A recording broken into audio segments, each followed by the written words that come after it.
ভারতীয় চাপের কাছে জাতীয় পার্টিকে নিষিদ্ধের ব্যাপারে আজ পর্যন্ত করা কোনো সিদ্ধান্ত নিতে পারে নাই।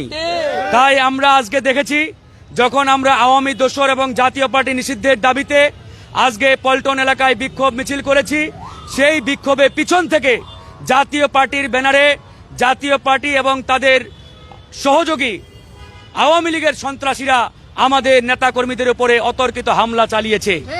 এবং এই সন্ত্রাসী হামলায় আপনারা দেখেছেন পুলিশ এবং সেনাবাহিনীও একবারে একাকার হয়ে আমাদের সভাপতি জনাব নুরুল হক নূরের উপরে যে নারকীয় তাণ্ডব চালিয়েছে, এটা আসলে বিগত 15 বছরের ফ্যাসিবাদকে আঙ্গুল দিয়ে দেখিয়ে দেয়।